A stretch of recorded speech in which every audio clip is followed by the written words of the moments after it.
There were some games where I'm playing in front of 90,000, tackle someone and the whole crowd sort of goes up together and literally the hairs on the back of your neck stand up. He went bankrupt 3 times before he sold his business 10 or 15 years ago for like 60 or 70 million bucks. I was trying to push through all my issues. I was abusing drugs, I was abusing alcohol. If going through what I went through meant that I've got my wife and my kids, I'd go through it every single day of the week. Every once in a while, a revolutionary podcast comes along that changes everything. Welcome to Brick by Brick. When I started like 4 billion, by the time I left, it was 9 billion. What did you learn from doing burnouts at the training ground in Melbourne? I wouldn't say scorpion ridden. Overdrawing my account while trying to buy like a single roll of toilet paper. So I became a professional poker player. There were some games where I'm playing in front of 90,000. I actually made $200,000 in my first year. Mark Andreessen and Chris Dixon both personally invested in the fund. He said no, which probably cost us each $40 million. It was pretty savage. Oh, what is that going to do to your resume? Fuck it. Just fucking do it. Right now? Right now. That's good. Rob, welcome to Brick by Brick. Thanks, Ollie. Thanks for having me, mate. We finally got here. All the rescheduling and no shows. It's good to be here, mate. It's good to see you again. I don't think we've chatted for probably since this time last year, I reckon. Yeah. So we worked together making a website for the company you're working for at the time. I wanted to speak to you since then because even speaking to you then, I got the sort of sense of you're definitely not just like a normal run-of-the-mill guy. You've played 167 games at the highest level of Australian rules football, which is the biggest sport in Australia. You played for my favourite club, Carlton. But yes, how did that come about? What was your relationship with football? Oh, look, football was just something that was in my blood, right from when I was a young kid. My pop played at the highest level, as you said, Carlton was, your team. And that was one of the first things that you told me when we first jumped on the phone, that your pop played at Carlton. I think around the same time, it might have been just either side of my pop. So, he played in 2 premierships, was chairman of selectors for a number of years. So he was heavily involved in football. And then my uncle played for Carlton and Richmond. All of my uncles played. My dad played. My dad was apparently a very good footballer, but unfortunately for him, injuries cut him down, when he was quite young. So he never made it to that, to the top flight. But I think, started playing, competitively when I was 6, maybe in the under 10s. And did you always know that you were going to go pro? Like, were you on a path? Did you do anything differently, or were you just having fun and it happened?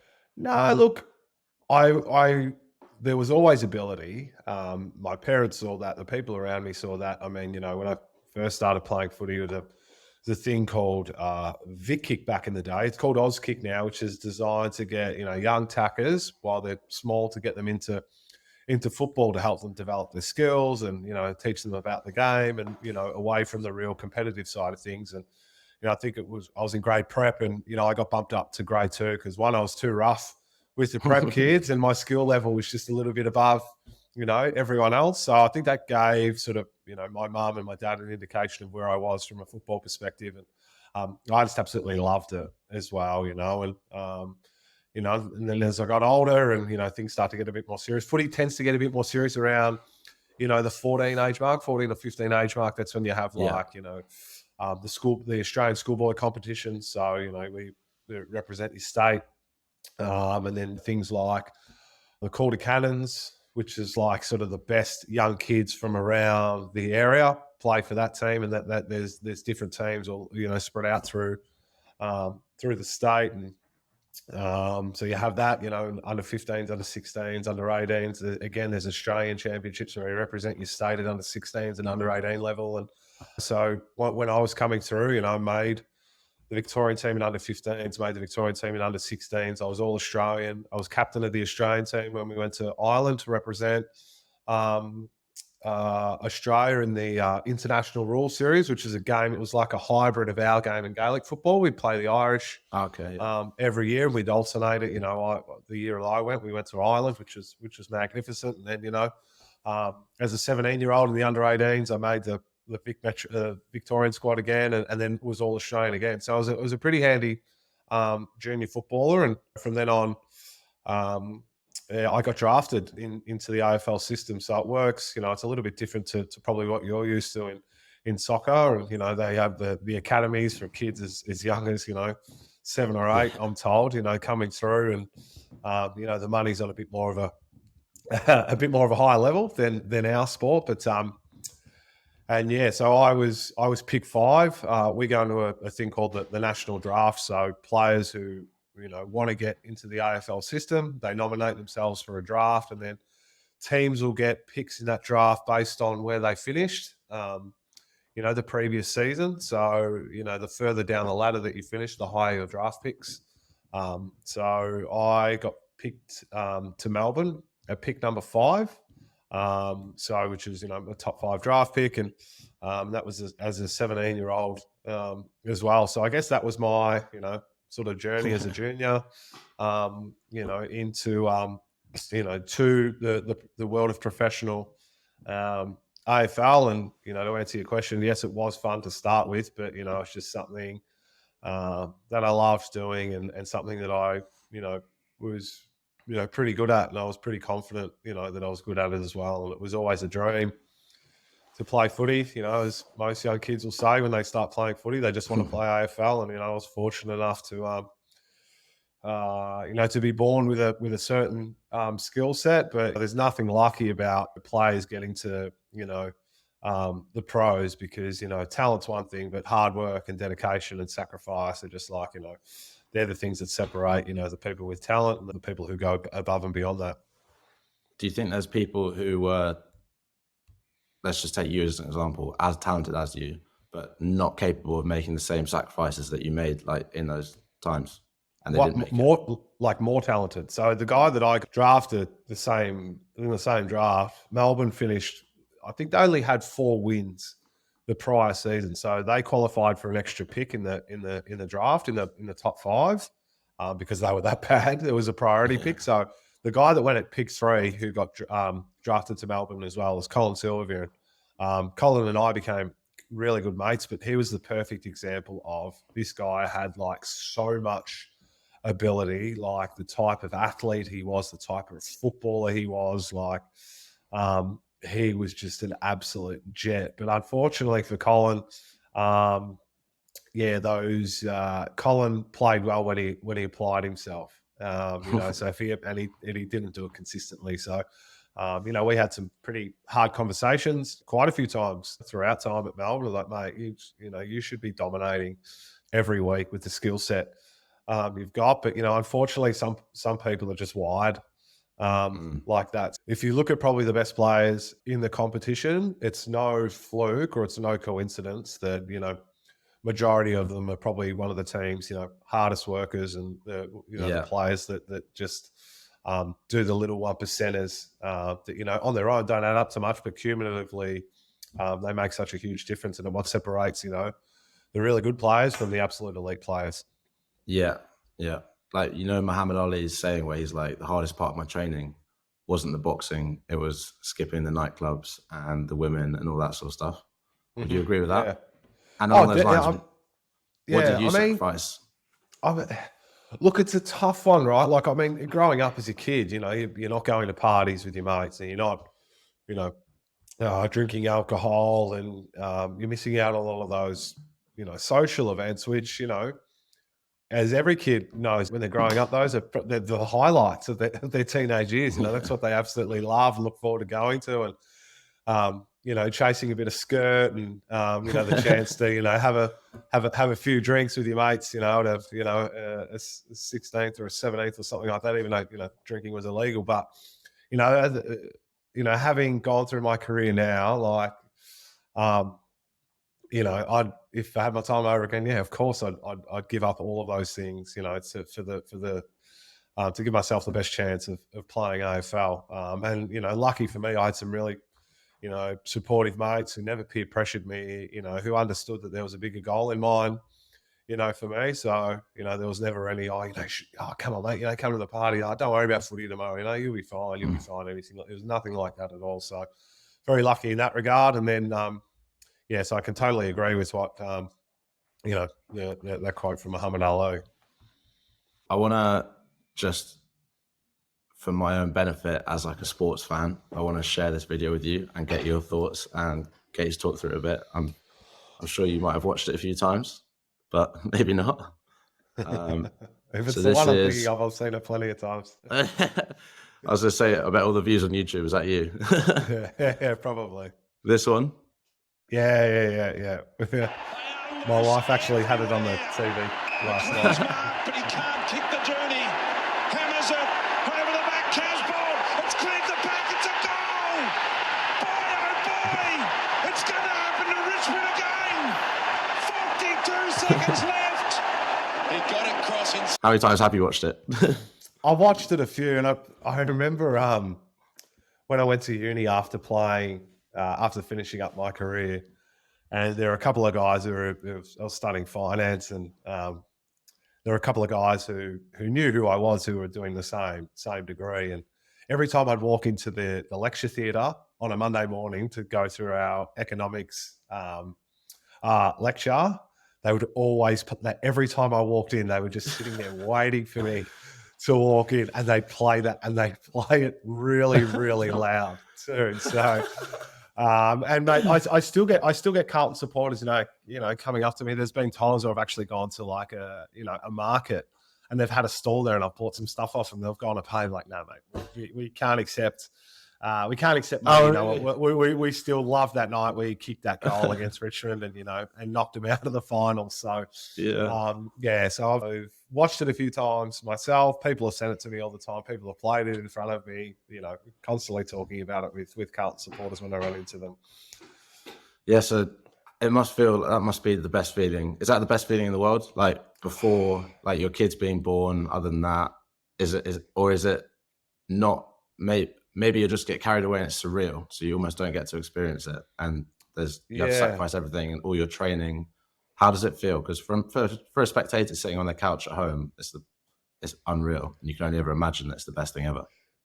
Yeah, I mean, we were talking about the word, ineffable before, and as an elite athlete, when you run out and on a ground, and there were some games where I'm playing in front of 90,000 people, and tackle someone and the whole crowd sort of goes up together, and literally the hairs on the back of your neck stand up, and you kick a goal like that, or there was probably the highlight of my career was I think it was in my third season at Melbourne, and we came from behind in a final to win, and I played really well that night. Like, I was the best player on the ground. It was probably the best game I've ever played in my career. And I just remember that feeling of just being on absolute cloud nine. You're just walking around for the next couple of days, just like, wow, is it actually real? And, you talk about when you dream of being a footballer as a kid, and you never quite dream anything like that. Your dreams are, I just want to play one game. I just want to play one game.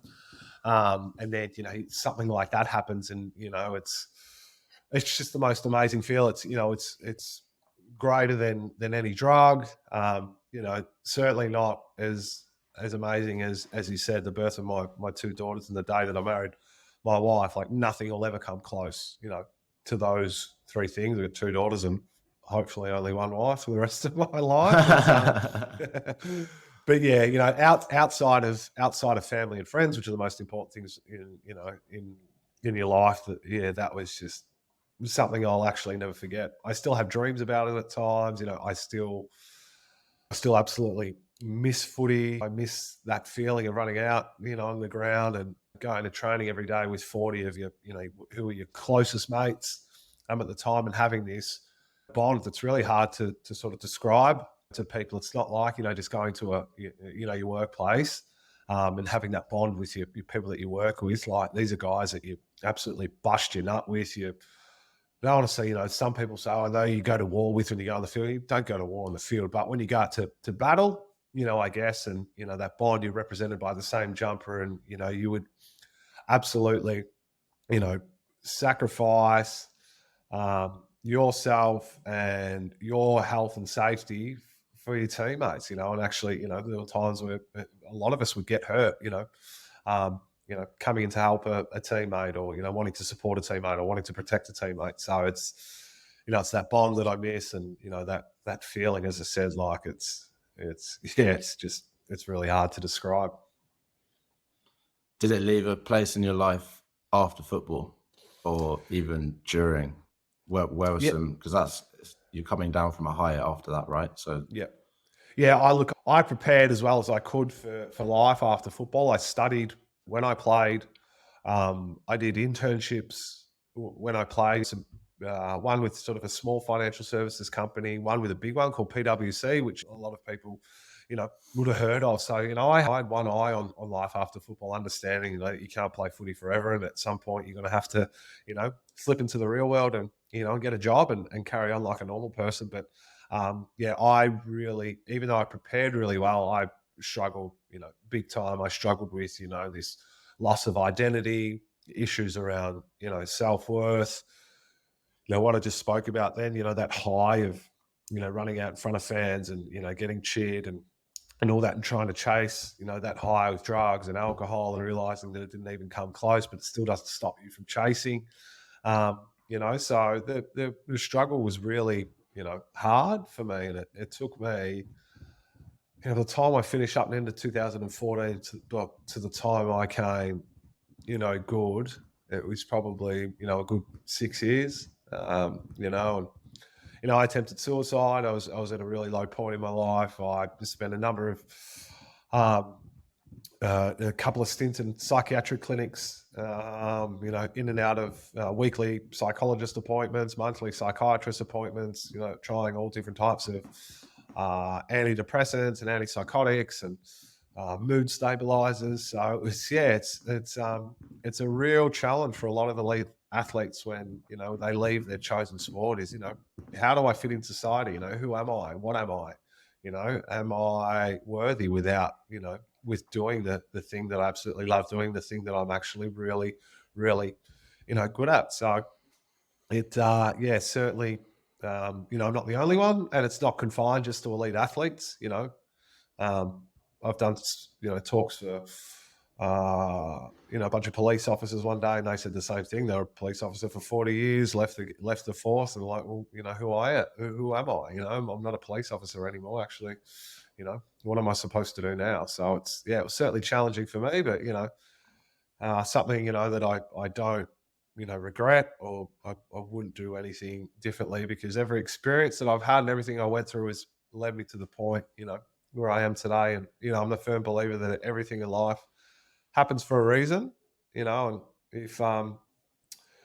if going through what I went through meant that I've got what I've got now in terms of, my wife and my kids, I'd go through it every single day of the week, because, they are worth all of that, and some.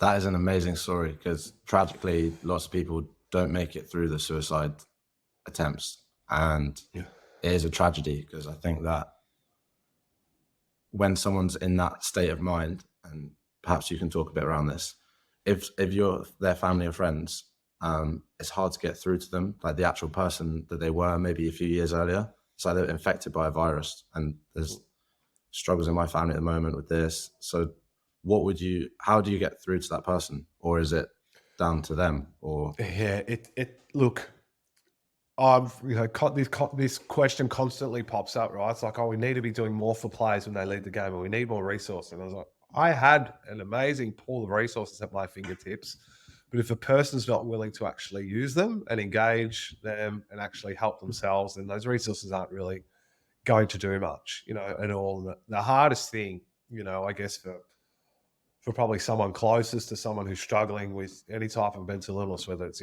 depression or anxiety, or in my case, I was undiagnosed bipolar for a number of years, the hardest thing is trying to actually get through to them, because I think it doesn't matter what they say, or it doesn't actually matter what they do. It's, it's the person and what they're going through. And, sometimes you can't be rational with people like that. But I think the most important thing that someone can do is just, constantly tell them, that doesn't matter what you're going through, mate. I'm always here for you. You're always loved. You're always supported. And, even if it doesn't help them get their life back on track, at least they know that someone, loves them, cares for them, supports them, will always be there for them. And I think, that might be the smallest difference in someone, attempting to take their own life and someone actually, coming to realize, well, hang on, there is someone who loves me. I've heard that time and time and time again. So, patience and trying to be as understanding, as possible. But yeah, just constantly reassuring them that, no matter what, they're loved and they're supported, and, it doesn't matter what happens, that, that they'll always have that love and support. Yeah. I've had struggles with mental health in the past, and it made me act out and potentially upset the people around me and basically just not be a good person. Did you have that experience? And it was so, Yeah, did you have feelings of guilt? And how did you overcome the feelings of guilt to like open yourself up to let people forgive you? Yeah, look, I mean, there's all types of things, you don't think you're worthy of friends. So you either shut yourself off from your friends, you shut yourself off from your family, you don't answer your phone, you lock yourself, in your house, for a week, or, you act out. If they say something nice, or, just that they're trying to care, you lash out at them and, I'm not a victim, stop trying to pander to me, all that type of stuff. And you push people away. You don't want to let people close, because you don't want people to know how badly, you're suffering. So, learning, and there's also for me, my experience was, I didn't want to be a burden to people. I'm an extremely proud person. I don't need any help. I can do everything, on my own. And asking someone for help, or asking someone to support me or to do something for me, I really struggled with, because I felt like, I was being a burden, to someone. So, being able to get to a point where, I valued myself, and I, found some love and some care and some empathy for myself, and found some value, in myself, then it became easier to be able to ask people for help, or to try and lean on people, and understand, that, whatever had happened in the past that, I was extremely sorry for. But, I was, at some point, you got to forgive yourself, and move on, because a lot of those people had forgiven me ages ago. They never held grudges, and I never did anything, like that. So it was, for me, I would, some of the stuff that I used to say to myself, and the way that I treat myself, I would never, ever say that to any other human being in the entire world, or never, ever treat anyone, whether that's a friend, family member, a stranger. I would never do or say some of the things that I was doing, to myself. So I had to learn how to sort of flick, shift that mentality to say, treat yourself as you would treat, other people. Yeah. So it was kind of, you hear that saying, you treat other people like you'd like to be treated, but, for me, it was the other way around. And it takes time, right? Like, ingrained behaviors, you've been, been like this way for a long period of time, but any learned behavior can be unlearned.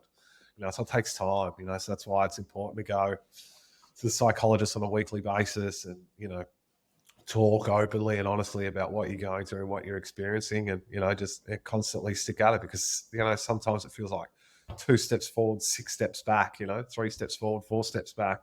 But as long as you're sort of trending in the right direction, you're just moving forward, then eventually, you come good after, however long, but you can't put a time frame on it. I think a lot of high performing people have toxic traits that they use to motivate them and drive them. Like, lacking in self-worth, you're then constantly seeking external validation by getting better at your sport or whatever. How do you maintain a feeling of self-love without taking away your like drive and like ambition and that like fire within you to achieve something? Is it possible? Yeah, it's a really difficult one, and that was probably one of my, my upbringing. My dad was an extremely hard person. Very,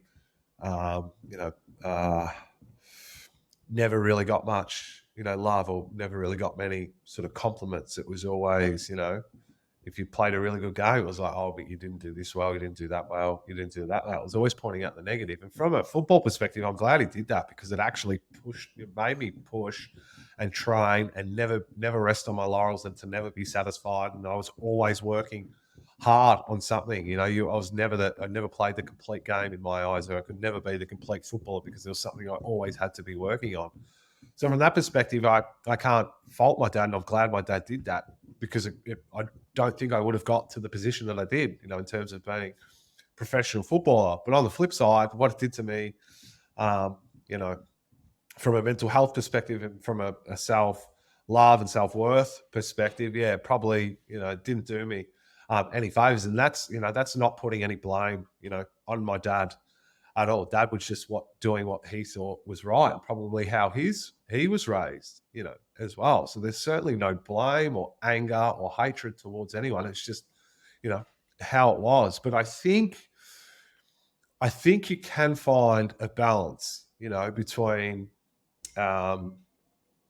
especially if you're, as a father, say, I think you can still find balance in saying, giving them love, giving them worth, but also being, sort of hard and realistic, and honest, at the same time. I just think you can do it with a bit more balance. So, yeah, it's a bloody difficult one, right? Because generally, from my experience anyway, I was, very an all or nothing person, a very black or white person. So when I was doing something, it was, 100% balls to the wall, or if I wasn't doing it, I was just completely doing nothing. So, that compounded everything, as well. Yeah. So how did you find self-worth? Yeah, look, it took, so when I finished, football, I was really, because I associated where I was on the corporate ladder. So I started out as a junior equities analyst. That was my first job. So I was pretty much at the bottom of the pecking order, within my division, right? And I associated that with my self-worth. When I was a footballer, I was doing, I was at the very pinnacle of what you could do. You couldn't go any higher, than that. So I felt worthy as a person. So to try and make myself feel worthy, I was studying full time. I was working full time. I was trying to push through all my issues. I was abusing drugs. I was abusing alcohol. And I did this for, probably a good 4 or 5 years. And then it just got to the point, and I was just like, I just need to just stop everything that I'm doing. I had a really bad weekend once, and, I went and saw my psychiatrist, and I just said, no, I think it's something more than depression. I have these really, really, violent mood swings where I can be like absolutely manic, for days on end. And then I can go just from being manic to being completely depressed and not wanting to get out of bed and not wanting to answer my phone and wanting to just to be completely left alone and to be in a dark place. And, so he came to the conclusion that he thought it was bipolar, which is something that my doctor had been mentioning to me, as well. So I got on different medication, and I just quit my job. It was just like, no, I'm not going to try and, juggle everything in my life. My health and well-being needs to be the priority. So I just quit. And then my psychologist put me on to this podcast, and it was by a lady by the name of Kristen Neff, I think her name is. And she's like probably one of the world's gurus on, self-compassion and self-love and value for yourself. And so I went for a walk, and, I had the podcast on, and straight away into the first 5 or 10 minutes, she explained why some people struggle with those concepts and why they don't have any for themselves. And it's generally because, there's a few things that might happen to them, through their childhood or through their, some type of life experiences. And one that she mentioned was something that I identified with. So, I remember walking through the park, and straight away I just had this huge, it was just like this massive emotional, relief or purge. And I just started crying uncontrollably. And, for the first time, in a long time, I was like, mate, it's nothing. It's not your fault. Stop blaming, yourself. I was always so hard, and my self-hatred, and I was just so hard and judgmental, on myself. So straight away having that relief and just being able to say, it's not your fault, mate. And then from then I can actually start,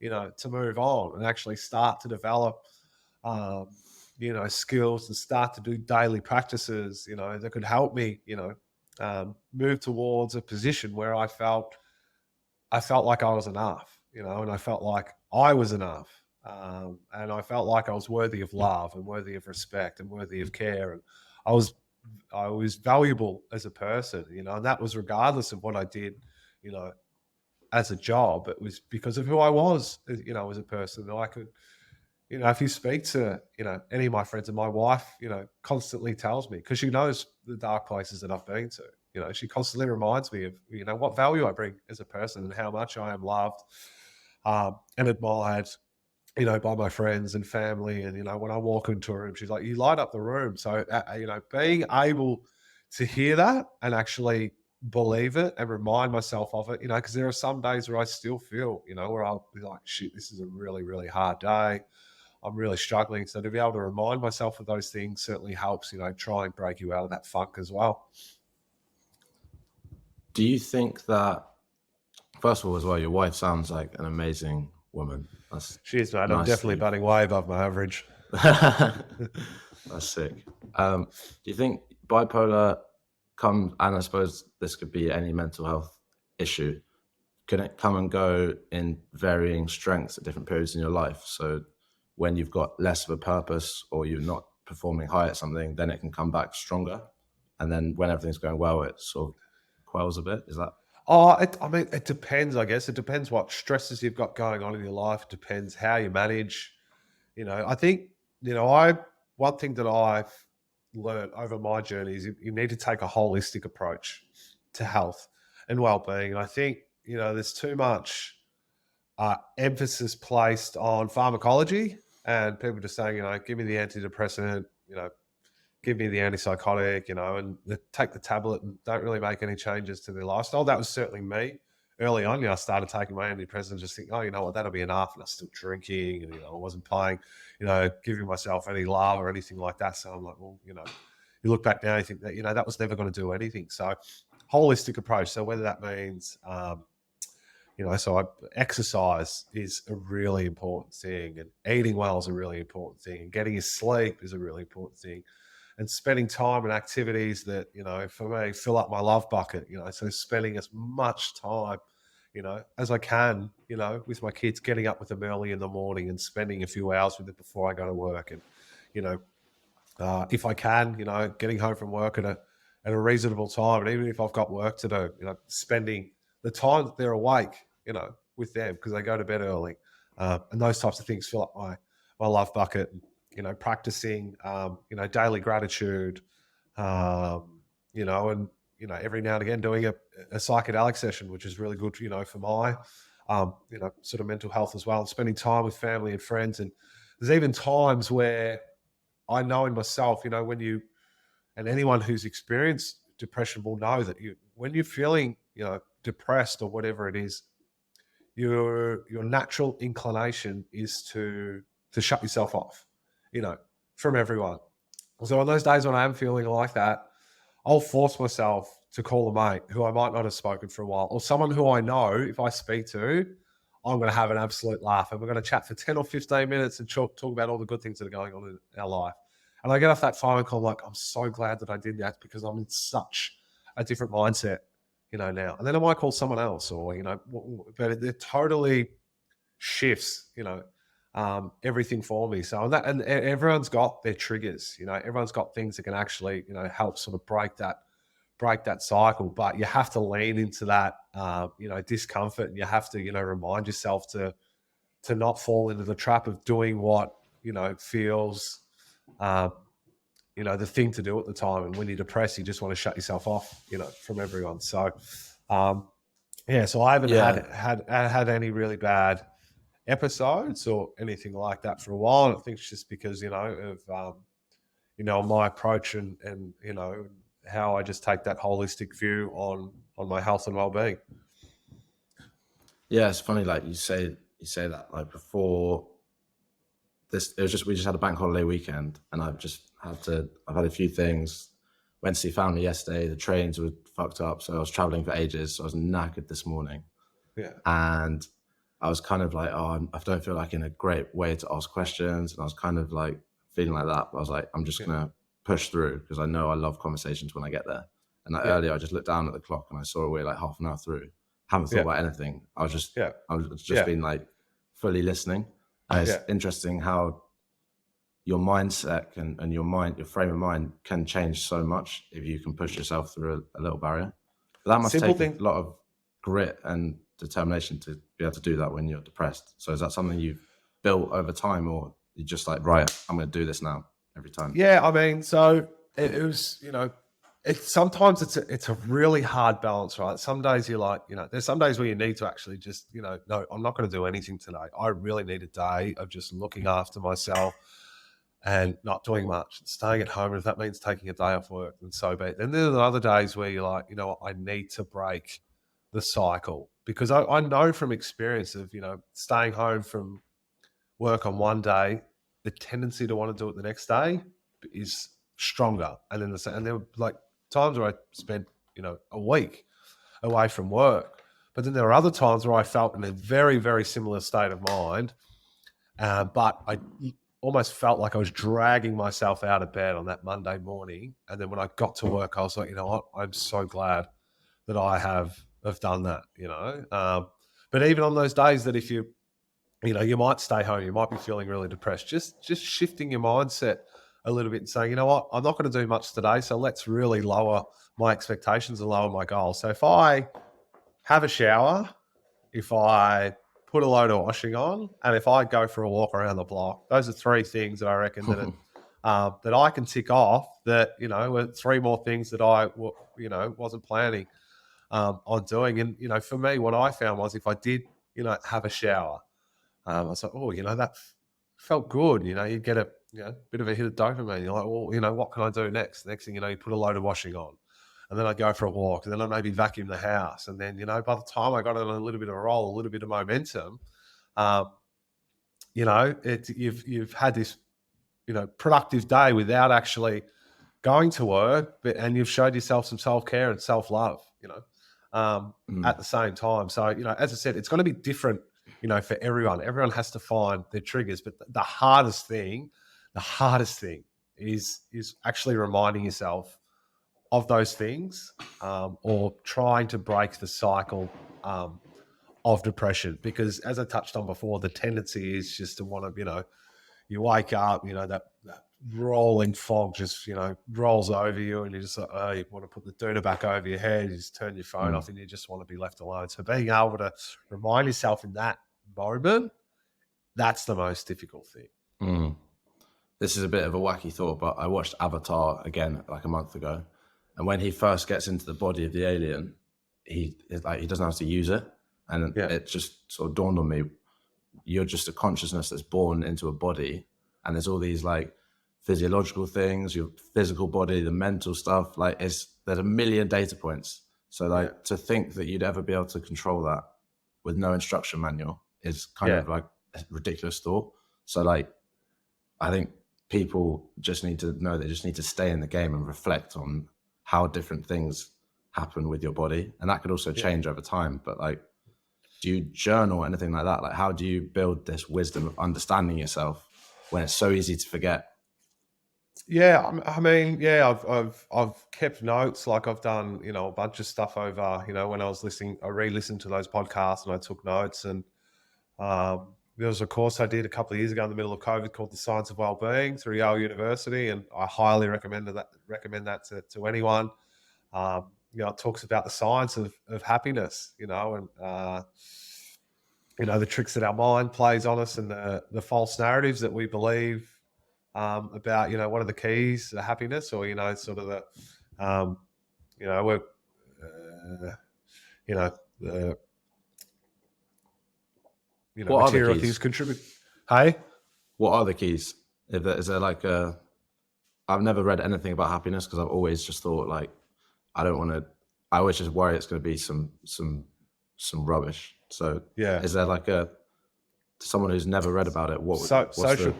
Social connection. Okay. Yeah. Social. Yeah. Like, I mean, it's probably, you know, well-being. And again, everyone's going to be different, but, you know, there's a study that Sean Accord did at Harvard University. You know, it's probably one of the most famous and most prestigious universities in the world, right? And everyone that goes there is clearly at the baseline level very, very intelligent. But he did a study based on, you know, when things got really difficult, you know, for students. And he looked at the results of the people who shut themselves off from everyone and just bunkered down. And when things got really stressful with their study and all that, they just, you know, isolated themselves and tried to just do everything on themselves. Whereas the people who tapped into their social network and reached out to their friends and, you know, went and studied in groups or spoke to someone about it, it was amazing how much better they did, you know, from a marks perspective than the people who shut themselves off. So, you know, that's just one small, you know, little snippet, but, you know, from based on, you know, what I've read and the studies and that, that I've done, yeah, certainly social connection, you know, the ability to, you know, to tap into, your family, your friends, your support network, you know, particularly when things get hard, you know, and I know that from my own experience as well, you know, what I just touched on before, you know, calling a mate, you know, not feeling that great just has the most amazing effect on my well-being and my state of mind. Yeah, that's really cool. I also think that a big thing would be your purpose. Like the worst point for me was when I was at uni and none of the exams counted for the first 2 years. And I've always been, I'm not that sporty, wasn't especially popular when I was like primary school and growing up. My thing was always like academic stuff. So I got to uni and like partying a lot. And I just hadn't had a good exam result for 3 years by second year because I took a gap year. And I just was, even social connection, like nothing, I didn't know this at the time, but nothing was clicking for me. So I just didn't have that. And I found that since leaving, starting my own business and starting to like have a thing that I'm passionate about doing, that really like was a sort of light bulb moment for me. Yeah, I mean, finding passion, you know, finding, I guess, purpose. And, you know, I think, you know, I really feel like the way that the expectations are on kids when they leave high school, it's like, you know, you're expected to go to uni, you're expected to know exactly what you want to do. And you should, you know, should be working towards that, you know, for when you're 18 or 19 and, you know, mate, you think back to when you're 18 or 19, right? Like, in how many, you know, different, I guess, personalities that you've gone through, or different type of lifestyles, or all these experiences that have actually mold you into the person that you become, you know, into your 30s. Like, that's when I feel anyway, that's when you really start to know, you know, who you are and what you're passionate about, and you know, what you want to get out of life. You know, there are exceptions, you know, to that as well, and not everyone's the same. But, you know, going through different life experiences and trial and error and, you know, as you said, eventually, hopefully anyway, everyone, because I truly believe that everyone that does have something, does have a purpose, you know, in their life, and that everyone's got at least one talent in their life. And, you know, that's, you know, when I, you know, spoke about all my struggles when I left the game, it was, you know, a big part of that. Well, what's my purpose? You know, now, and, you know, getting into psychedelics which was, you know, how we met, you know, that was for me, that was like the real, you know, light bulb moment. It was like, yeah, this is it. Because as soon as I started sort of, you know, studying that and getting into that, it just, you know, there was, as I said, there was that light bulb moment. And, but I wouldn't have got to that point, you know, I wouldn't have started, you know, researching, you know, psychedelics if it wasn't for my own mental health, you know, journey. Yeah. So sometimes the, you know, the really shit stuff that happens to us in our life is for a purpose, and you come out on the other side of it and you're like, well, wow, now I've gone through all of that. Now I've found my new purpose, you know, in life. So agree. it's quite amazing just how life works, you know, in general, right? So it's yeah, it's you know, sometimes it doesn't make any sense, but you know, finding something that you're passionate about is just, you know, is you know, has a huge impact on your well-being as well. Yeah, that's so true. And I think you touched on it earlier when you said that, your friends knew that you had a higher vision with footy, like you knew where you were going. And then like in that journey of sacrifice to a greater thing that you believed in, like scoring winning goals in finals, just being out there with all the boys week in, week out training, like you had that sort of moment where it all paid off, and that was worth more than any of those like parties would have been worth. But most people, sports is so open, and you can see the moment. There's highlight reels of winning goals all the time. But let's take your example in psychedelic industry. What is the version of a winning goal, and how do you build that picture for yourself? Because you're not playing week in, week out. Most people aren't. They're doing a job and they turn up in the week, but there's never a crowd watching them. There's no milestones. It's like, how would you think about that? Because now I suppose you're in the next part of your life story where you don't have the framework of sport to have your journey in. Yeah. Does that make sense? Yeah, no, it does. And I mean, I think, probably the big thing that drives me and wanting to work in this is the fact that, it's, although it's still very, sort of early days, there is a lot of research out there that it's proving to be so much more effective in treating mental health conditions than any pharmacology that we've seen, up until this point. And having that lived experience and knowing what I went through and speaking to different people when I was staying in psychiatric clinics and speaking to them about their journey and how bad their life experiences have been, the amount of drugs and different types of drugs that they'd been on over their whole life, and they still weren't getting any better.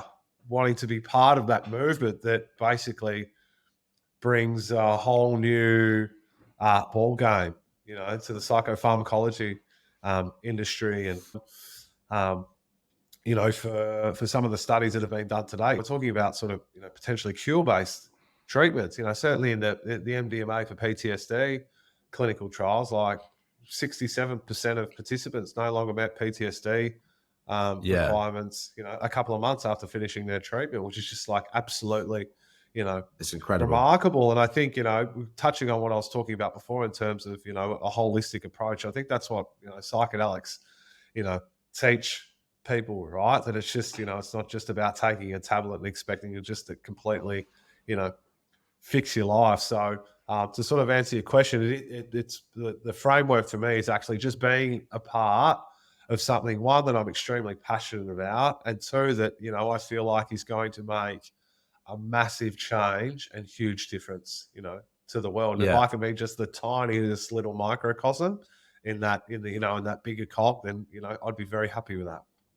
So are you still involved, or are you planning to get back in the game? Because you were at Enosis, and there you guys were like developing VR scenarios for psychedelic therapy.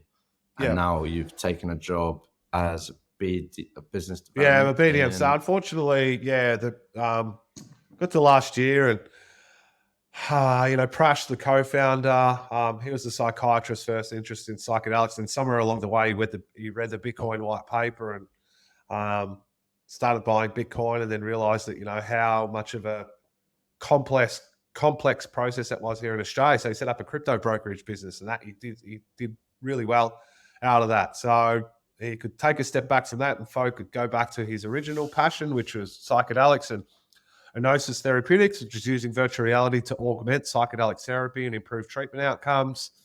But then it got to last year, and the global economy started to really, tighten. Funding for startups became really difficult. There was a lot of noise going on in the crypto world, which sort of dried up funds from that aspect of his business. So he was bootstrapping it, and unfortunately for me, my role got wound up, and my second child was only 3 weeks old, so I had a 19-month-old at home and I had a 3-week-old at home, and ideally I wanted to keep chasing that psychedelic passion, but there was just too much uncertainty in that space. And anyone who, who's had young kids before knows that they need some security, in their life, at least, while they're young. And, my wife's on maternity leave. So I took a job as a commercial BDM with a company called The Grand, really big worldwide organization. They do sort of electrical infrastructure and digital solutions. So I don't know anything about that. I'm slowly learning as I go along. But I'm actually enjoying it. It's a lot of relationship management, a lot of networking, a lot of building relationships. Which is something that I'm really quite comfortable and good at. But in saying that, I still do have a connection to the psychedelic world. And there was a guy that I met a few years ago when I was just, I was researching as much as I could about psychedelics. There's a guy I found here in Melbourne named Mark Hesterman. He had a business called Natural Medtech. And he actually knew who I was. He used to come and watch me play footy with his girlfriend like many years ago. So I was like, wow, this guy knows who I am. Like, surely not. He's a psychedelic researcher. So anyway, we caught up, had a coffee. I learned about his business and it sounded really fascinating. And I was like, mate, let's stay in touch. I'd love to hear more about it as you progress. And we caught up again, quite a few months later. And I was like, where's your business at? And, he sort of gave me a rundown and he was telling me about this guy that he had in the States who was proposing to do this with his business. And he's like, what do you think? And I said, mate, I'll be honest. I said, that sounds like a complete and utter sham. Like he's really trying to take you for a ride. I said, what are your other options? And he's like, I don't have any. Like I'm running out of money. I need to do something. So I was like, okay, leave it with me. And there was one guy who came to mind straight away. This is a guy that I met 16 years ago while I was traveling, and we just became mates, afterwards. And he was in finance. He worked on Wall Street for a number of years. Very passionate about his psychedelics as well. Went and done ayahuasca a bunch of times in South America. And I gave him a call. I said, mate, I've got this guy. He's like really, really smart, knows his shit. Very science orientated. From a business perspective, he's lacking a bit, but I said, that's where I think you can come in. It's in psychedelics. It's something that you're passionate about. I think, I'll intro you and they did. And, ended up going back and forth and I acted as a bit of a conduit, between those two. But now the business is up. It's up and running. They've done 2 capital raises to date. I sort of got ground floor equity, in that business. And, once they scale up, which they're getting ready to do pretty much this year, and the company grows, there's definitely an opportunity for me to amazing. talk about, permanent employment with a company like that. So, and which company is it? It's called he kept the same name. It's called Natural Medtech. So they're using biosynthesis to produce molecules at scale. So biosynthesis is, it's a cleaner way of doing it.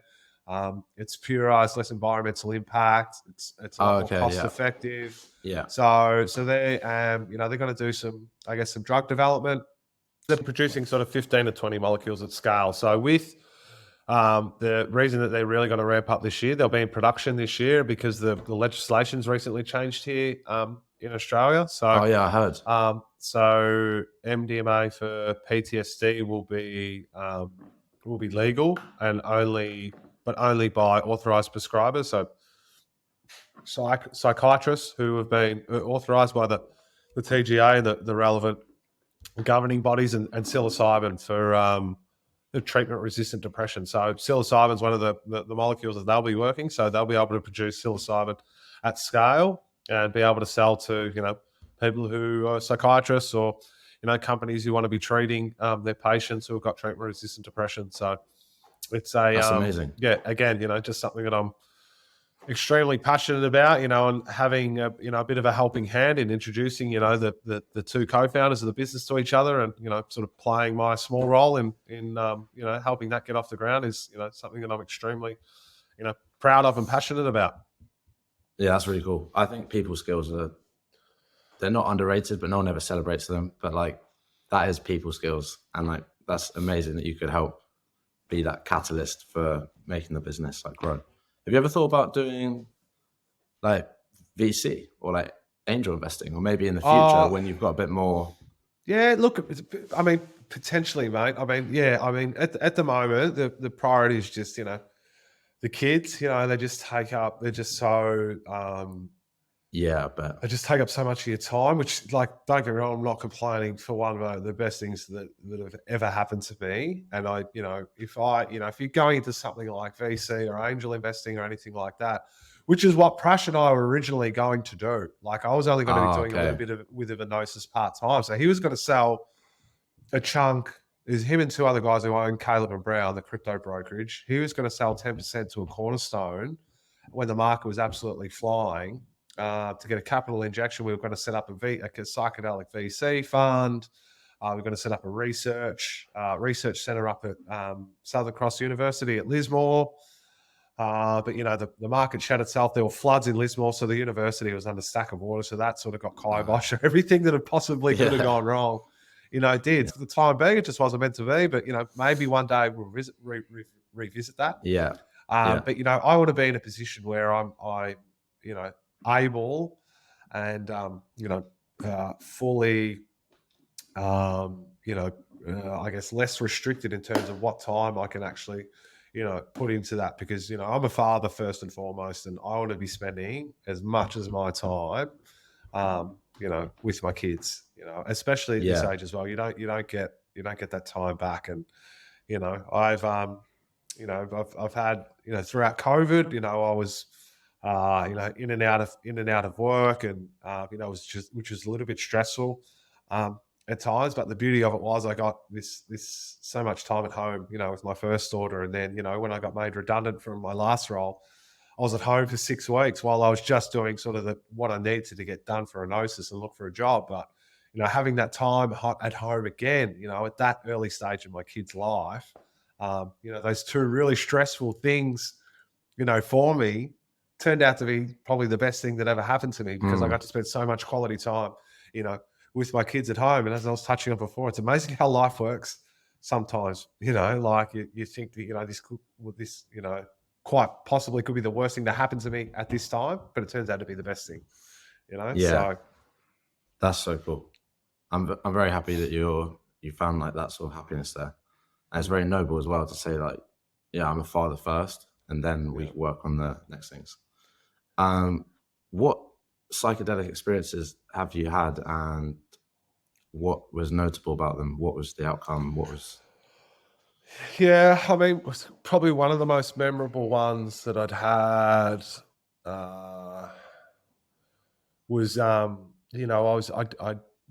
was in a great space. I was doing really well, but then I'd had these like little sort of naggy feelings and thoughts that just started to become a bit more consistent about. I was like, what happens if I regress? What happens if I go back to that place, that I was before? And I was starting to get a bit anxious and a bit panicky, about that. So I thought, let's set some intentions, let's do a psychedelic session, and let's aim to try and work through this, or see if the psychedelic, the molecule, can show me anything about this. So so you go into it open-minded. So you're not like, this is the solution. I think the reading that I did basically said was that you should have an intention when you do a psychedelic. So, and there's a real preparation. So it's I eat as cleanly as possible. I try and just be vegan for a couple of weeks before whatever, if I'm using mushrooms or acid, because again, based on what I've read, that's you get the best experience that way. Set an intention. I start journaling in the week leading up to it. What I'm hoping to get out of it, what I think could come up. A game plan if those things that you don't want to get out of it, if they don't come to fruition. There's a bit of breath work done beforehand, bit of meditation, and then so that particular session, again, we touched on that word ineffable, but I just got this overarching feeling from the universe that it was, as long as you look after me, I'll look after you. That was the feeling that I got. And it never said that to me in like explicit words, but that was just the feeling that I got, from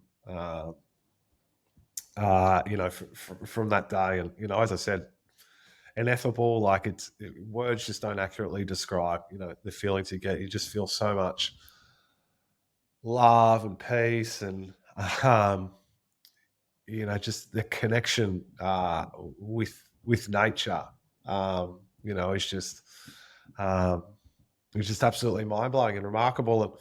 And it's also a reminder that the sometimes the most enjoyable things in life are the most simplest things, and just being able to sit there and listen to the birds and listen to the wind and watch the trees and watch the plants. And obviously you're able to do that because you're under the influence of a pretty powerful psychoactive drug. But as I said, the feeling that I got was it just the universe is always going to look after me if I look after it. And, that's something that I constantly will tell myself or remind myself if I start to experience any sort of those anxious thoughts, or start to get a little bit, panicky or worried about, certain things, it's just stop, take myself back to that day and, tell myself, just look after the universe and the universe will look after you.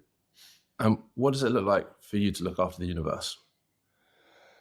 Just to be the best human being I can possibly, be, so that's, as I said before, first and foremost, being the best dad that I can be to my kids, being the best husband I can be to my wife, being the best brother, being the best brother-in-law, the best son that I can possibly be, best mate that I can possibly be, best employee that I can possibly be, the best stranger that I can, possibly be, and, just trying to spread joy and happiness. And it doesn't take much to do that. It's just, a smile at a stranger and, oh, hi, how you going? Or, striking up a conversation with someone that you buy, when you go to the shop and you buy, whatever it is that you're buying, just having a brief little conversation and, try and, create a bit of happiness. So that's what, looking after the universe, means to me, Yeah. So how much has that feeling stuck with you over time? And does it fade? Hasn't. No, it hasn't. It hasn't left me. Yeah. I mean, the glow of the psychedelic experience wears off, after, however long. For every person, it's going to be different. But that feeling, of what I experienced, that day. I mean, you read some of the studies, and the people talk about, psychedelic experience being, easily the top 5, one of the most meaningful experiences they've ever had, in their entire lives, and just below, giving birth to their kids, or, being married, to their wife. So they're really, if you have, a great experience, they're really memorable. So, and that's something that hasn't left me, and I don't think, ever will. Have you ever done DMT?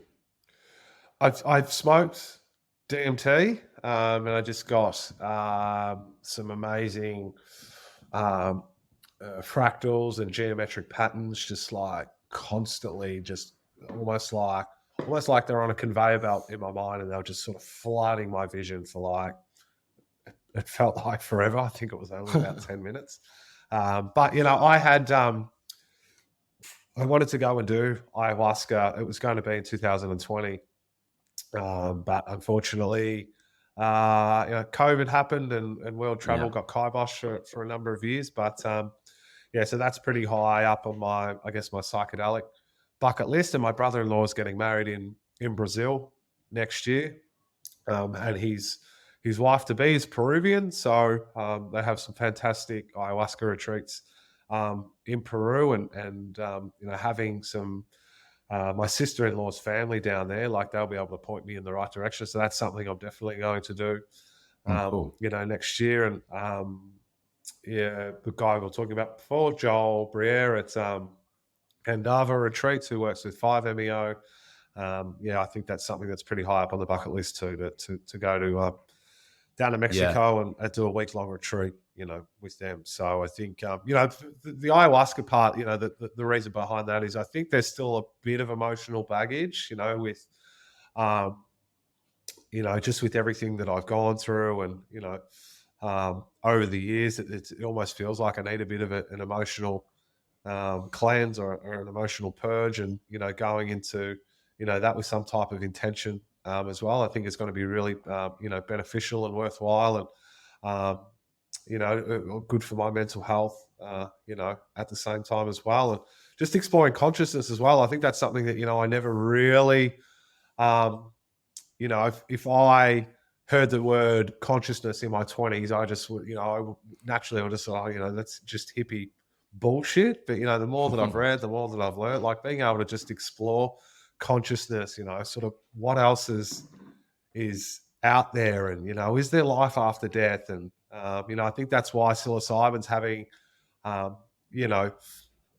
such a profound impact on people with terminal illness, right? Because it's showing them that death isn't the last stop, in the journey. That potentially could be more out there than what we're experiencing, or who's to say reincarnation isn't a thing. And so it's just being able to explore and just be open-minded, and again, just feeling that connection to nature is just like so magical and so amazing. And it has that in itself has such a profound impact on my well-being as well. I think more people should definitely think about consciousness and like to be honest, what the fuck is going on? Yeah, you get ingrained in your day-to-day life. You get on the bus, you go to work, someone's like, where's this email? It seems like that is just the focus of your attention. But then if you zoom out, we're all on this rock and we think we understood it with like laws of physics. But I like to do that every now and then, read a book about physics, and they talk about the things that don't make sense and people haven't worked out and there is no theory for. And we are not in anywhere close to understanding what the fuck is going on. So exploring that is I think it's important. Yeah, and I think sort of a lot of what psychedelics have taught me, as well as again exploring consciousness, but there's more to life than high-paying jobs and chasing nice cars and nice homes, and that was something that I certainly learned about in the Science of Wellbeing courses. Our mind's perceptions aren't always right, and we perceive other people who have the nice house and the nice car and all that type of stuff, and they seem happy, but underneath the surface, it's not always as it seems. And those material things in their life, they actually don't bring us any happiness. They might give us a hit of pleasure, for a time being, but because of hedonic adaptation, we get used to stuff. So psychedelics, in a sense, is it brings me back to the simple things, right? Just the connection to nature and the connection to people in your life, and those are the most meaningful things that have the most meaningful impacts on myself. Yeah. And, just seeing things in a completely different perspective and a completely different light. Do you think very helpful as well? Is there any chance that coming back to what I was saying earlier, like there's a bit of a paradox between being in a state of like mental discomfort and then using that to power you forward? So like with psychedelics, lots of people report saying, okay, I understand what makes me happy a bit better now. And often that might be like, I don't need the money. I don't need this. I don't need that. And as someone who's like quite ambitious, I know that I don't need a fast car, but I came from a family where we didn't have much money ever. I'd like to own a house. I'd like to maybe be able to take my kids to a good school. There's a few things that aren't necessarily flashy, but you need money to do them. Yeah, and it's not to say that money's like, evil, or anything like that. I think knowing what money is and what money can provide you versus money making you happy are two totally different things. There's nothing wrong, like, with wanting to own your own house, to put a roof over your kid's head and to build a home. Like, you build a home for your kids, or you build a home for your family, and that's somewhere that you want them to come, that no matter what's going on in their life or no matter what's going on in their world, that they know that they can always come back in, they'll feel safe and they'll feel loved. There's nothing wrong with aspiring, to those things. But I think where we get, we fall into the trap is, that just somehow having money is just going to make us, if our baseline is we're unhappy and our expectation is, by getting the fast car or getting the, the nice house or new clothes or, the material things, that somehow we're almost going to be this, instantly different, happy person. You're sadly mistaken. And I think that's where, that's sort of the point of difference, right? It's the mindset and your expectation. Yeah, interesting. And I think we've just been almost been brainwashed in a sense to believe that that's, the case, and that's done through advertising. It's done through sort of social media as well. Anytime you see someone on the TV driving a brand new Mercedes, he always looks happy. He never looks sad. Yeah, does he? And it's I sort of spotted that trend line throughout when I was doing some research about you. Like everything you did, it looks like, as you were saying earlier, you just went full speed at it.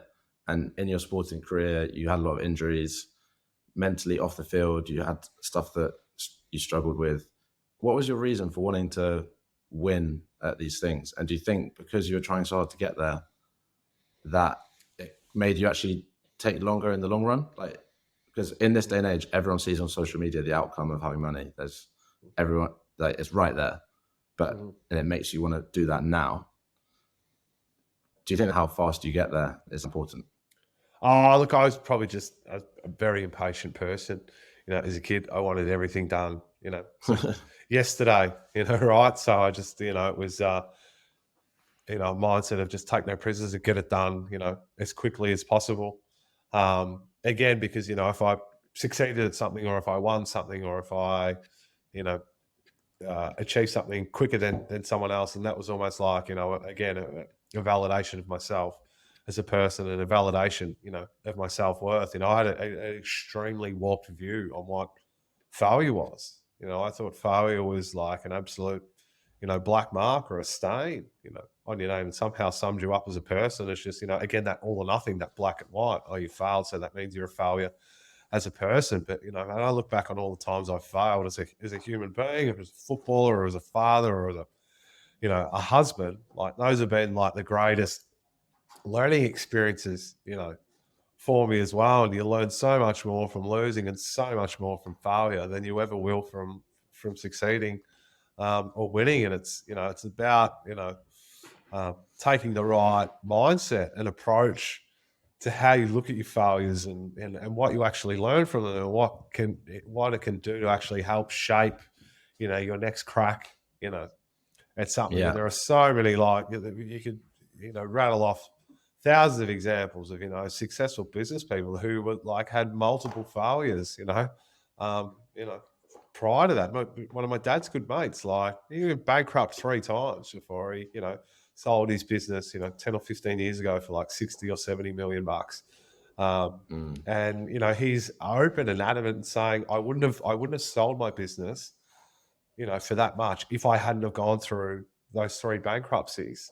And I guess, early on, if I didn't think I was going to succeed at something, I probably wouldn't have done it, because that's how scared of failure I was. And that's how warped my view of failure was, where now I don't care if I'm going to fail at something, so be it. It's another opportunity to learn, and grow. And it's about, just saying, what, fuck it, I'm just going to have a crack. What's the worst thing that can happen? I'll be in no worse position than I was before I started something. Exactly. I'll be in a better position because I would have learned, something. So that's probably been one of the biggest shifts in my mindset over the years, is, learning just how to approach failure, in a completely different mindset.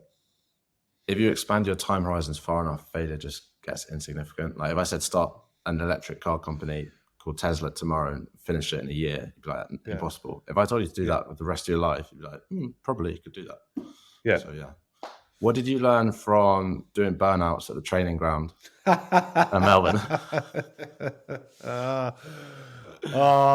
Don't do it while the groundskeeper's there, because I got banned from ever parking that car. Wait, so what happened? Again, so I look bit of a rev head when I was younger, and I just got a new contract, and being young and dumb, and I just thought, I'll go out and blow 90 grand on a hotted up ute. And I brought into training one day, and as I was leaving, one of the boys, did the burnout sign. I was like, "Come on, mate, bag it up." So I just absolutely ripped like this massive burnout. I would have gone for like 40 or 50 meters, and there was smoke everywhere. There was burning rubber everywhere, and all the boys were going nuts. And then I got a phone call on the way because I just finished training that morning. I was going back to the club to do some weights, and I got a phone call from the footy manager. He's like, "Mate, the groundskeeper's fucking really pissed off. I think you need to come back here and apologise." And it's like, "Oh, fucking hell." So anyway, I turned around and driven back there, and didn't want to bar me. He's like, "Nah, you're never parking here again." So from then on, every time we trained out at that ground, I had to park at the front gates, and then the driveway was about sort of 500 meters in, to the ground, so I could walk. So yeah, another just a stupid young kid who thought he knew everything and was but in the grand scheme of things, it wasn't the worst thing someone could have done, but just probably a little bit immature and irresponsible. Yeah, that's hilarious. I know it's getting late for you, so I'm not going to go on for much longer, but I did want to ask a bit about what made the best players that you played with so good, like people like Chris Judd. What were like the traits? Did he drink on the weekends, or was he like completely sober the whole time, or like? Look, he was someone who was born with like an absolute like unbelievable ability, like one of the most explosive and damaging players that I've ever seen and the game's ever seen. Look, he wasn't a big drinker by any stretch of imagination, but he knew, because of what he experienced, with his body, he had sort of pretty bad shoulders, and by the time he finished up a Carlton, he had sort of bad groins, and but he knew when to train hard. Like, he was very, very smart with his training, and he took ownership over his program. Like, he didn't come in to say, "Well, no, I'm not going to do what everyone does," because that's not what might be best for me. And this is one thing he always used to teach the young kids when they come in, is like, learn about your body, learn what it responds to the most, learn what it doesn't respond to the most, learn how you get the best out of yourself. And he was just absolutely amazing at that. And the effort he would go to in getting his body right, from a treatment perspective, from Pilates, from yoga, by not doing certain types of weights. If you walked into a gym, I reckon nearly 90% of blokes, the first thing they'd go and do would be bench press. Yeah. He didn't give a shit about bench press. He would be doing sort of deadlifts and stuff that made his legs and his core and his hips like really strong. And when you saw him play, like, it was no coincidence that hardly anyone could ever, tackle him, or why he used to break through so many tackles, or why he could be just so explosive, out of a pack. And so certainly his attention, to detail, and just his ability to know when to train hard and know when to take it a bit easy, but the time and the effort that he put into getting his body right. Is there anything specifically that you know about your body now that, like, you think, for example, bench press? Most of my friends go to the gym and everyone's doing this like hypertrophy, like bodybuilding thing, but yeah. I'm getting to the point. I'm like, this is definitely not what I want to do. Like, A, I don't want to look like that. And B, I want to be like functional and injury free and stuff like that. So what are some things you would recommend? Oh, I mean, again, everyone's different. That's probably the biggest thing to take home, and just actually learn what works for you. And for me, I'm not massively into weights. I think you can get strong, just by doing other sort of, natural things like boxing or swimming or yoga or Pilates, or just doing your own body weight stuff like dips and push-ups and chin-ups and those types of things. But learn what works for you. That's probably the take-home message, right? Because, and you want exercise to be fun. Like, you don't want exercise to be a chore. Like, you want to try and stay healthy. You want to try and stay reasonably fit. You don't have to take things to too extreme. But, I mean, we only have so much time, on this earth. Why would you want to spend 10 hours a week at the gym doing things that you absolutely hate doing just to stay fit? Do you know what I mean? Like, do something that we actually, it's like, oh, yes, I'm going to go for a run because, 1, I enjoy it. 2, it's good for my head. And 3, I'm out of the office, or I'm out of the house, or I'm, You know, I've got half an hour of peace and quiet, you know, to myself, or, you know, jump on the bike or go for a swim, or, you know, do it, you know, do what works for you, but, you know, do it at the end of the day, do it you enjoy as well, you know. Yeah, yeah. You want to try and enjoy everything that you do in life. And I know that's impossible, but as much as you can anyway. Are you a runner? Do you run still? Yeah, I love running. Yeah. I just really? love running. I just, you I'll know. have to give you a follow on Strava. Have you got Strava? Yeah. But no, I wouldn't have a clue what Strava is, mate. I'm very really? old school very old school when it comes to running, mate. I just put my music in and just get out there. Just off I go, mate. Yeah, just, you know, tick the legs far- over, pump out the far do you Ks. go? Oh, look, I'm not doing too many Ks at the moment because I'm still playing a bit of local footy, just with some mates. But, you know, if I wasn't doing that, you know, I'd love to just go for a sort of a 10K run, you know, just nice. Just cruise into it, and, you know, somewhere ideally with nice surroundings. But, you know, if it means just running around the streets, then so be it. But yeah, running's really good for my headspace. You know, and I enjoy it. Like, I enjoy that way of keeping fit. Yeah, I think it's so good. Yeah, I agree. It's really good I find it really good for my mental well-being. So you do still play a little bit? Yeah. So I'm playing. Yeah, so playing up in the country with a couple of mates. I retired at the end of last year, but somehow they twisted my arm back into to playing a few games with them this year. So look, footy's still fun. It's more about, again, that social connection.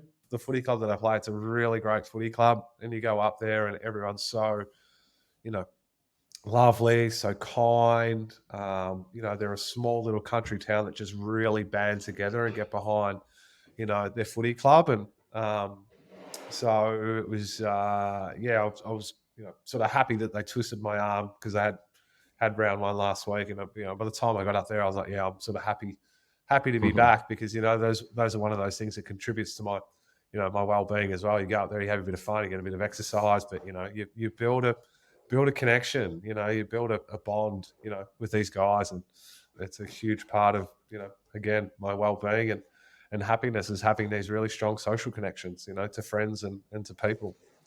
Yeah, that's really cool. It's cool that you found that. I actually, for the first time ever, tried out AFL like a month ago for one of the local London teams. How'd you go? That was all right. I accidentally mentioned that my granddad played for Carlton. Yeah. I don't think I lived up to it.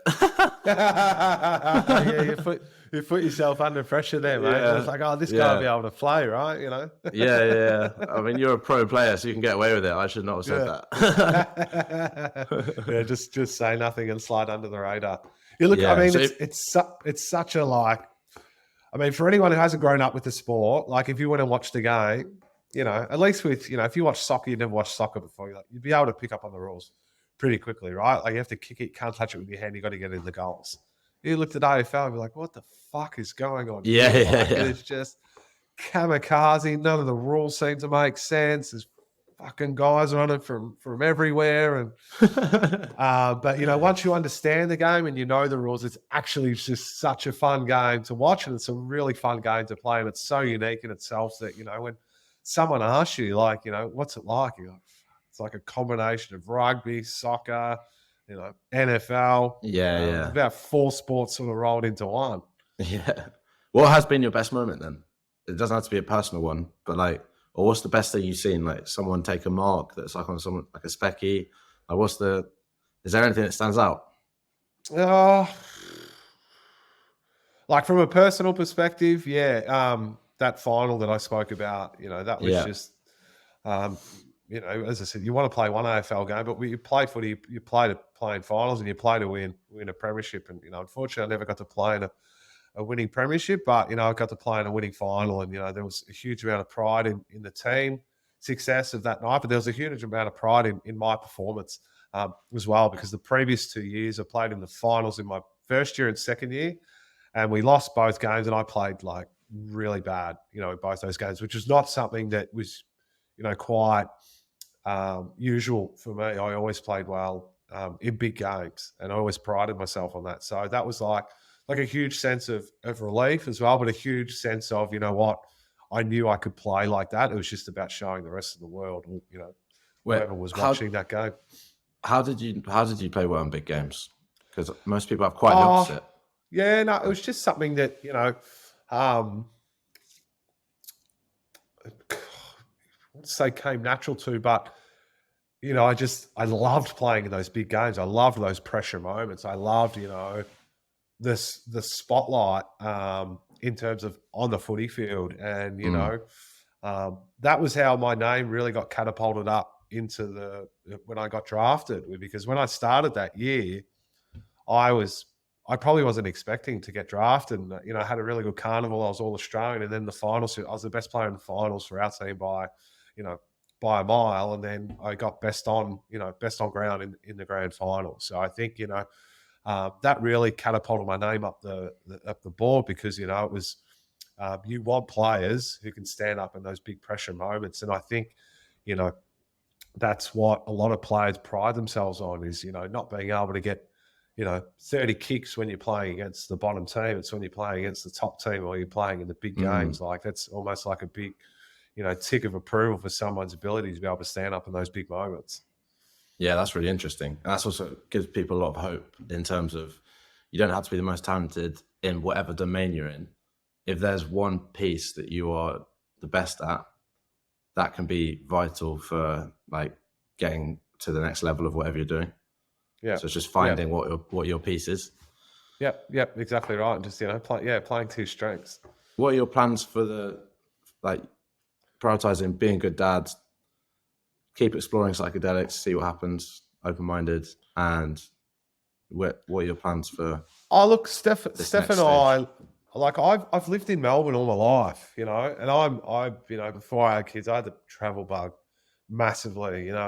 When our season in between when our season would finish and when we'd start back up again, I'd usually be traveling, somewhere. I'd just pack my bag and, I'd book if I was going to Europe, I'd just book my flights to the UK, to London, and then everything else would make up, in between. So I'm really hanging to live somewhere else, at least for a good year or two. And Steph's my wife's Canadian.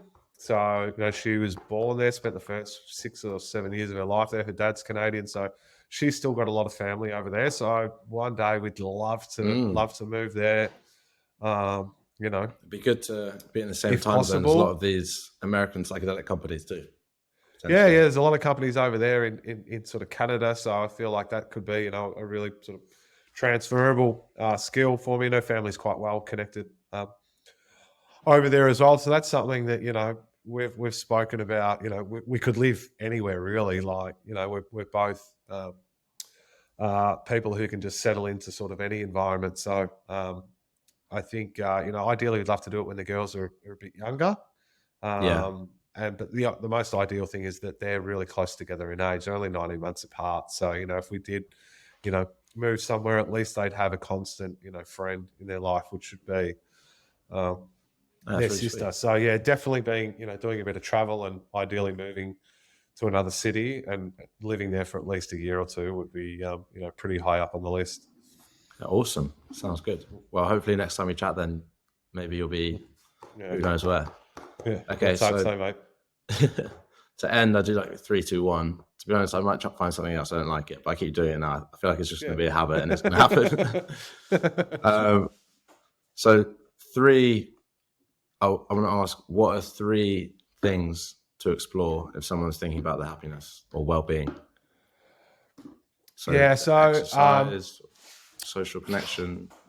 Yeah, look, I highly recommend doing that Science of Wellbeing course at Yale University. Like, it was really, so informative, and I learned so much from that at a time where I probably, needed a bit of reaffirmation of all of those things, because of how challenging COVID was.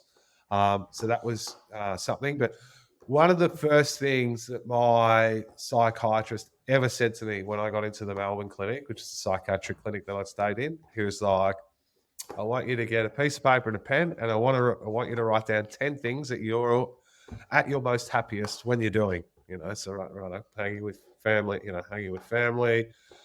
in nature, going for a swim at the beach, taking my dog for a walk, all of these things. And he's right, those are your 10 natural antidepressants. So whenever you're feeling depressed or wherever you're feeling lonely, forget a tablet, forget anything like that, go and do one of these things, because you instantly get you know, a hit of happiness by doing those things because you're at your most happiness, you know, when you're doing it. So certainly that the Science of Wellbeing, I highly recommend doing that course. Writing down 10 things that you're most happiest when you're doing, and so just a holistic approach, you know, to everything. There's no, no cure or one. You know, taking a tablet's just not going to cure anything. It's um, eating well, sleeping well.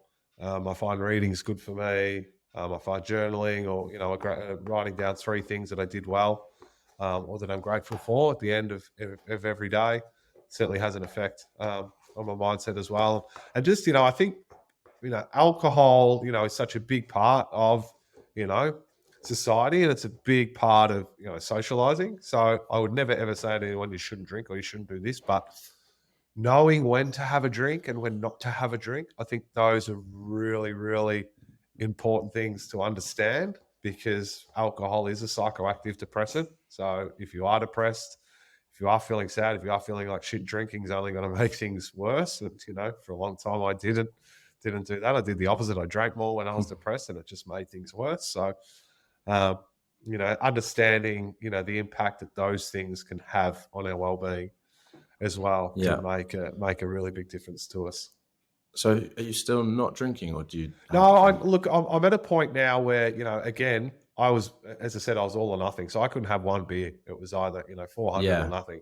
So, but I'm at a point now where I can have a glass of red wine, with dinner or with my wife, and I'll leave it at that. I can have a couple of beers. I don't really drink during the week. I very rarely drink, during the week. If I'm playing footy on a weekend, I'll have a couple of beers with the boys, after the game. Is it just a social thing? But yeah, I can sort of take alcohol. I can take it or leave it. If I have a drink, it's usually to be social.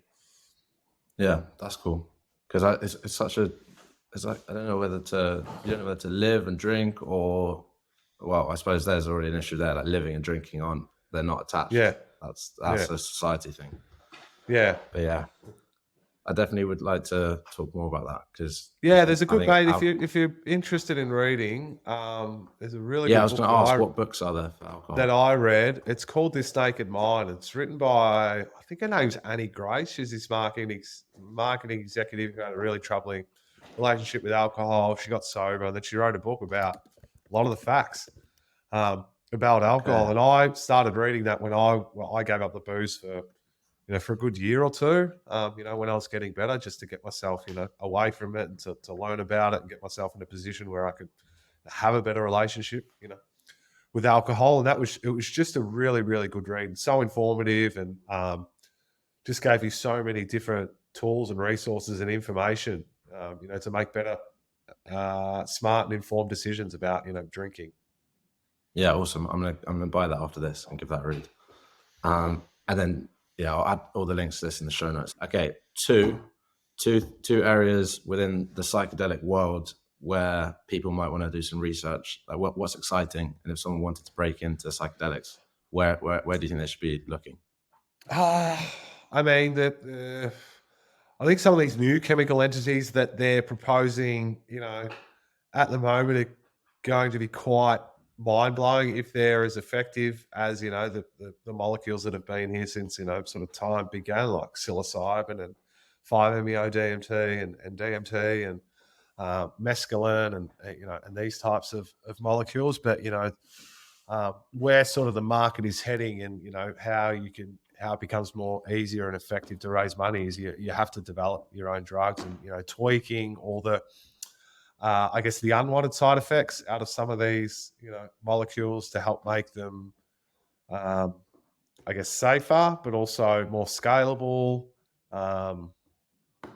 and potentially more effective. So what the guys at Mindstate Design Labs, I'm speaking to Dylan next week, actually. So I'll ask him about that. I listened to him and Tom on one of the Business Trips podcasts, and I was absolutely just blown away by, some of the stuff that they were talking about, and, what Gilgamesh are doing. Who else is there? There's Silo really in Australia. Silo. So they're using they're using all the AI stuff for I guess for drug discovery. I think, which is going to be, I think that's them anyway. It's going to be a really interesting area that I don't know a hell of a lot about, but. If you were to say if there were two companies that you would go and check out in the psychedelic world that are doing some exciting things, I would definitely say Mind State Design Labs. I think that's certainly one. And who would be the other?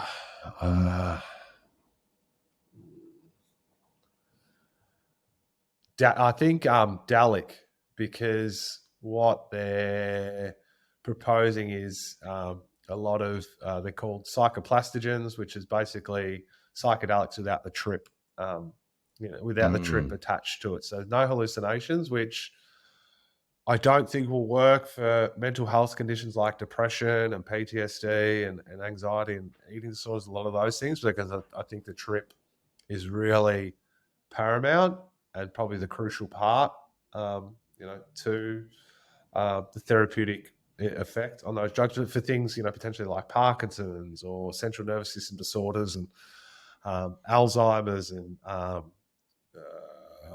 think there's a company investigating them for strokes as well. So potentially there's a lot of potential there, treatments like that. So yeah, those would be two I'd say go and check out.